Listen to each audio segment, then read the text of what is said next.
Suspected human remains and Hold. Okay, how's the audio? hiking boots found during the search for two young Dutch women. I wish you all the best for the rest of your lives and stuff. I'm really going to miss you. What is up, you woo crew? You woo. Today, we are covering the mysterious case of Chris Kremers and Lisanne Froon. Oh. Are we back? Okay. Speed up. I think we really liked 1.15. In 2014, a pair of young girls left their home in the Netherlands to travel to Panama. The reason for their trip was twofold: teaching local children and exploring a new country. They had been in Boquete, Panama for just over 2 weeks when they took their host family's dog for a walk near the Baru volcano. They would never be seen again. Dude, I'm never walking ever again. Ever. Inexperienced hikers easily become disoriented. Even experienced hikers can fall or trip. Anyone familiar with the wilds of Panama will tell you that it can be a dangerous place to be. But even when most lost hikers are found, it's easy to see what happened. Their injuries can be easily identified. Search and rescue can pinpoint where they left the trail. Chris Kremers and Lisanne Froon's circumstances are far more confusing. Even 6 years later, there are still no clear answers as to what happened and why it happened. Let's jump into it. On March 15, 2014, Chris, age 21, and Lisanne, age 22, boarded a plane in their native Amsterdam. Is it too slow? I can't tell. Let's try 1.25.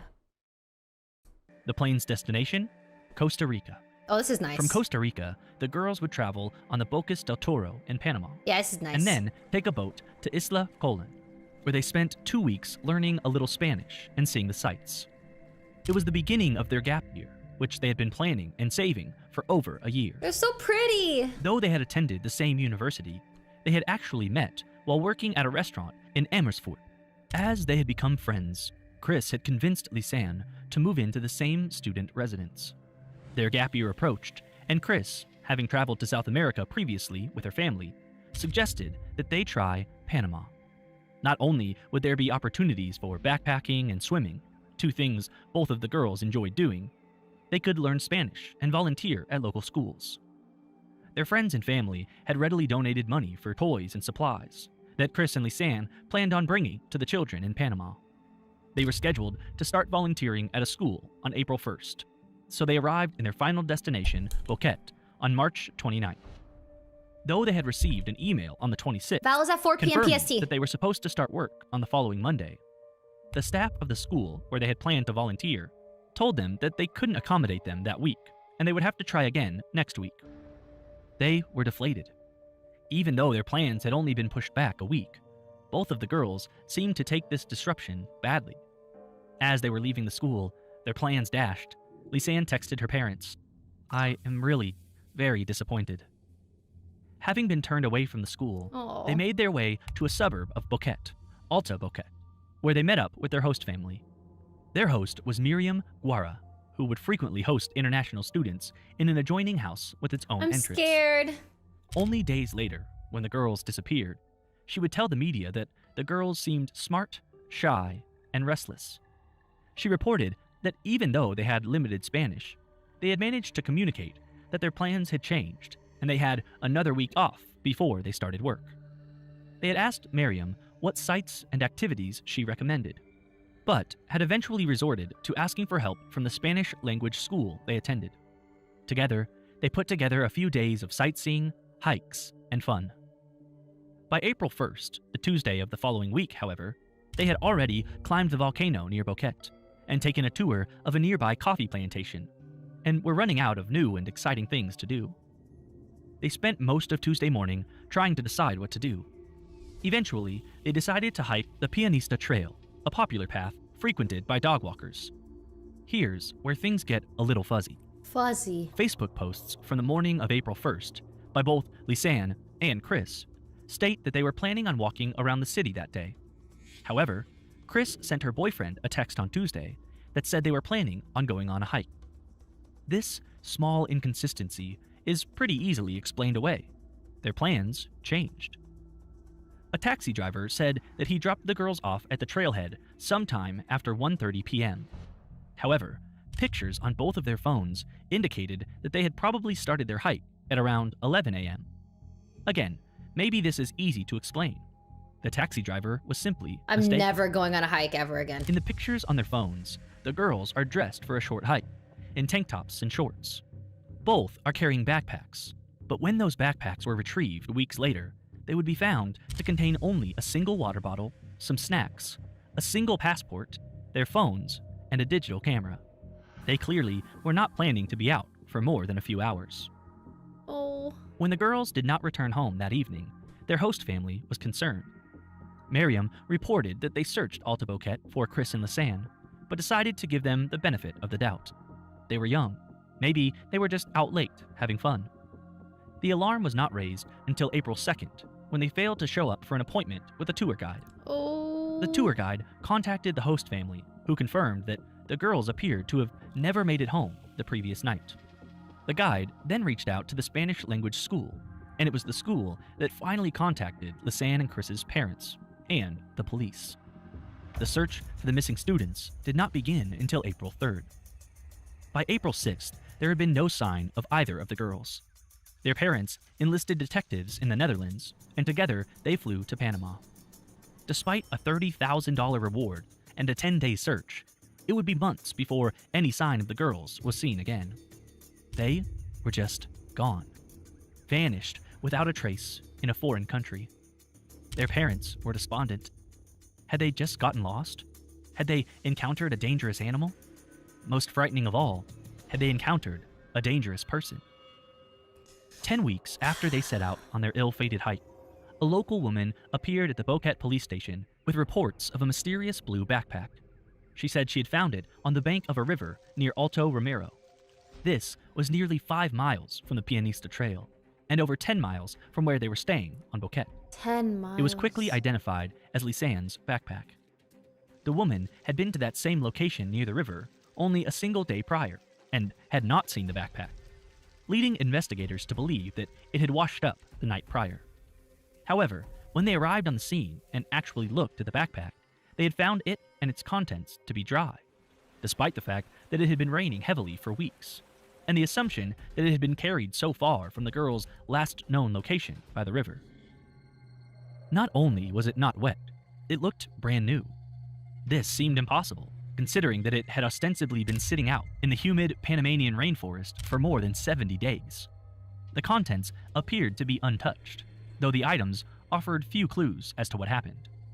The backpack contained 2 bras, 2 pairs of sunglasses, a water bottle, 2 cell phones, the digital camera, a medical insurance card belonging to Chris, and a passport belonging to Lisanne. There was also a small amount of money. Why had they bothered to bring one person's passport and one person's insurance card? Why were their bras neatly folded at the top of the pack? What the backpack did not contain was just as confusing. They had a compass, a solar power bank, and a knife. None of these items made it into either of the girls' backpacks. Police also noted that there didn't seem to be a key either. Surely they'd have to have been carrying the key to their room. As the police plugged in the phones and downloaded the images from the digital camera, they began to realize that a dry backpack found on the bank of a river was the least confusing piece of this case. The emergency services calls started just after 4:30 p.m. First, someone tried to place a call to 112. This is the Dutch version of 911. Outside of the Netherlands, it should divert you to the local emergency services. Lisanne and Chris could not get reception, so the call never connected. This is why I'm never going anywhere. Tried calling 911 without service, which also should have diverted them to the local emergency services. Again, the call could not go through. Data taken from the phones shows that they were then turned off and remained off for more than 14 hours. On April 2nd, the calls began again. Every 1 to 2 hours, a call was placed to either 112 or 911, using either Chris's or Lisanne's phone. None of them connected, except for the first call that morning, placed just before 7 a.m. The sun would have just been cresting the mountains when they connected to 112 for just a moment, before the call was dropped and they turned the phone off again. When Chris's phone was used to call 112 again at 8:14 a.m., whoever was dialing the number took a screenshot. Investigators believe this was an accident caused by someone with shaky, panicked hands trying to dial the number. The phones are again switched off, this time for more than 19 hours. On day 3, they go live again, following that same pattern of trying to call for help every 1 to 2 hours. Wow. There were no successful attempts to reach 112 or 911, other than that Where early morning are call they? on the second day. In total, they made nearly 80 calls. 80 calls! By day 4, the calls are fewer and farther between. On day 5, Lisanne's phone died. Chris's phone, however, continued to be turned on and off until April 11th, even though the data mining shows that her battery was at 50% when they left Boquete. Between April 7th and April 10th, Chris's phone was completely dark. It blipped on again at 10:51 a.m. on April 11th and was turned off again at 11:51 a.m. It was never turned on again. It's hard to know which of the girls were making these calls, if in fact it was either of them. There was a detail, however, that made investigators' blood run cold. What? Lisanne's phone died on the 5th. The next time a phone was used, it was of course Chris's phone. However, whoever was trying to use Chris's phone did not know the PIN. Up until April 5th, whoever had been using Chris's phone knew the correct code and entered it correctly each time the phone was turned on, and was used to attempt to reach emergency services. Suddenly, on April 6th, there were several attempts to enter an incorrect code. A correct code would never again be entered until the phone was switched off for good on April 11th, despite wrong codes being entered dozens of times in the intervening days. Even in 2014, all smartphones had a function that allows someone to make an emergency call, even if they do not know the phone's PIN. If it had just been Lisanne trying desperately to call for help, even though Chris had already expired, she would not have needed to unlock the phone to do it. Someone was desperate to unlock Chris's phone, and investigators concluded that was unlikely to have been Lisanne. The call logs were not the only concerning piece of data the investigators gleaned from the technology in the backpack. When they turned on the Canon SX270 HS digital camera, they found a series of 133 pictures, taken starting on April 1st. The first set of photos is completely innocuous. They are extremely typical photos for a pair of young adults to have taken. Lisanne posing at the hike's summit, Chris posing at the hike's summit. There are a series of selfies. They snap a few pictures of waterfalls and other particularly pretty scenery along the path. Being a digital camera, every single picture they took is carefully labeled and timestamped.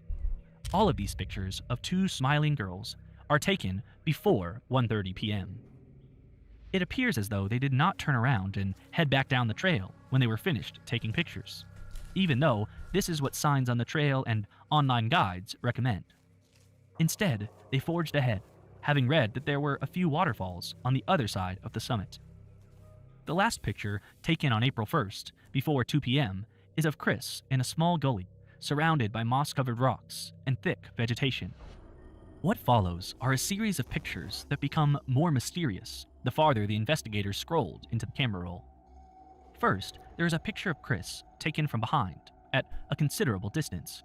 She is looking back towards whoever has the camera, and her face looks worried. There are a few similar shots of Chris. Nothing looks particularly amiss, but in comparison to the wide smiles captured earlier in the day, she looks serious. Her expression looks strained, her poses awkward. In the middle of these pictures, there is evidence that one or more of the photos was deleted from the camera. None of the other pictures the girls had taken with this camera during their trip had been deleted. This might not seem that strange, but in light of what the police found next, Yeah, maybe she was just it standing indicates there. that there was something seriously wrong. After 2 p.m. on April 1st, It appears that no one used the camera for 7 days. Suddenly, on the 8th of April, the camera was powered on again, and someone took more than 90 photos over the course of 3 hours. Those hours being 1 a.m. to 4 a.m. There is something haunting about these photos. None of them seem to be of anything specific. It's like they're It was as using if, it for in a daze, light. Someone was snapping pictures of the darkness. For Maybe light. they were trying to capture the image of someone stalking them.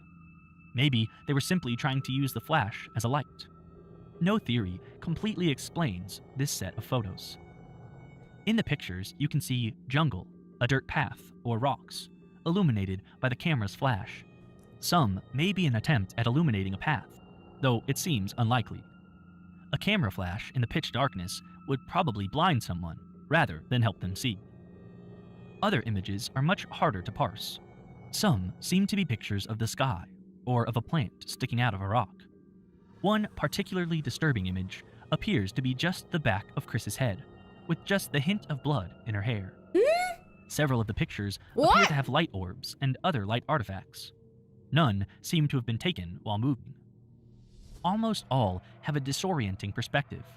It's impossible to tell if the person taking them was standing up or sitting down, much less in what direction they were pointing the camera. Even those familiar with the trail and the surrounding area have had difficulty locating areas where the girls, or whoever had the camera, could have taken these pictures. There is something simply not right about all of these shots.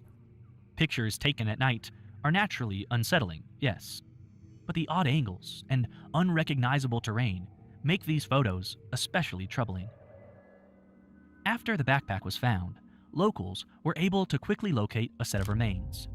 By June 19th, 2014, all that would ever be found of Chris Kremers and Lisanne Froon was located along the same river where Lisanne's backpack was found. What? In total, 33 bones would be discovered, along with a pair of jean shorts and one shoe from each of the students. No. The most chilling finding was Lisanne's left foot. It was discovered still inside her boot, the boot's laces still cinched tight. Investigators noted that the cut that had severed the ankle from the leg was clean. No! Because of the lack of blood, it was likely that it had happened after Lisanne was already dead. Nearby the shoe, a piece of Lisanne's skin was found rolled into a ball.